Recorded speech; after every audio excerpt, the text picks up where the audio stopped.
নমস্কাৰ। ইছৰোৱে অলপতে চন্দ্ৰযান 3 লঞ্চ কৰিছে আৰু আমি ভাৰতীয় হিচাপে এই চন্দ্ৰযান 3ক লৈ আমি গৌৰৱান্বিত। আহকচোন এই চন্দ্ৰযানৰ বিষয়ে কিছু নজনা কথা জানি লওঁ। চন্দ্ৰযান 1 ভাৰতৰ প্ৰথম মানৱবিহীন চন্দ্ৰযান। 2008 চনৰ অক্টোবৰ মাহত ভাৰতীয় মহাকাশ গৱেষণা সংস্থাই ইয়াক উৎক্ষেপণ কৰে। 2009 চনৰ অক্টোবৰ মাহলৈ ই চলি থাকে। ভাৰতৰ মহাকাশ অভিযানৰ ই এক বৃহৎ পদক্ষেপ। ইয়াৰ ফলত ভাৰত চীন আৰু জাপানৰ লগত প্ৰতিদ্বন্দ্বী ৰাষ্ট্ৰৰূপে পৰিগণিত হয়।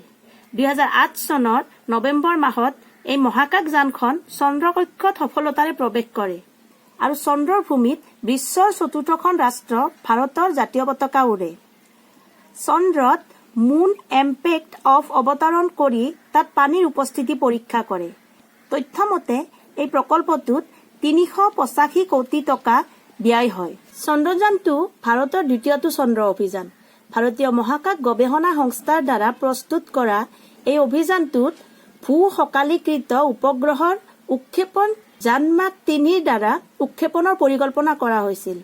2019 চনৰ ছেপ্টেম্বৰ মাহৰ 7 তাৰিখে মাঞ্জিনাছ চি আৰু চেম্পেনিয়াছ এন নামৰ দুই খাদৰ মাজৰ এক উচ্চভূমি অঞ্চলৰ অৱতৰণ কৰাৰ প্ৰৱেশ কৰে।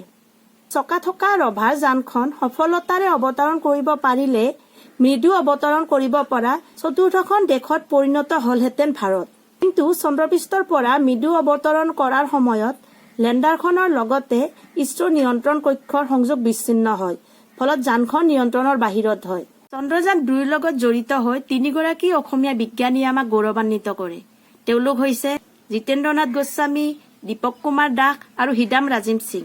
চন্দ্ৰযান 3 হৈছে ভাৰতীয় মহাকাশ গৱেষণা সংস্থাৰ চন্দ্ৰত অনুসন্ধানৰ বাবে প্ৰস্তুত কৰা তৃতীয়টো চন্দ্ৰ অভিযান। এই অভিযান হৈছে চন্দ্ৰযান 2ৰ পৰৱৰ্তী পদক্ষেপ। 2023 চনৰ জুলাই মাহৰ 14 তাৰিখে ইয়াক সফলতাৰে উৎক্ষেপণ কৰা হয়। চন্দ্ৰযান 3য়ে 23 আগষ্ট বা 24 আগষ্টত চন্দ্ৰৰ দক্ষিণ মেৰু অঞ্চলত মৰ্খিন অৱতৰণ কৰিব বুলি ইছৰোৱে আশা প্ৰকাশ কৰিছে। চন্দ্ৰযান 3ত আমাৰ অসম তথা লখিমপুৰৰ সন্তান চয়ন দত্তই উপ সঞ্চালক হিচাপে নিয়োগ হৈ আমাক গৌৰৱান্বিত কৰিছে। আশা ৰাখিছো চন্দ্ৰযান 3 সফল হওক, ভাৰতীয় মহাকাশ গৱেষণা সংস্থাৰ আশা সফল হওক। আজিলৈ ধন্যবাদ।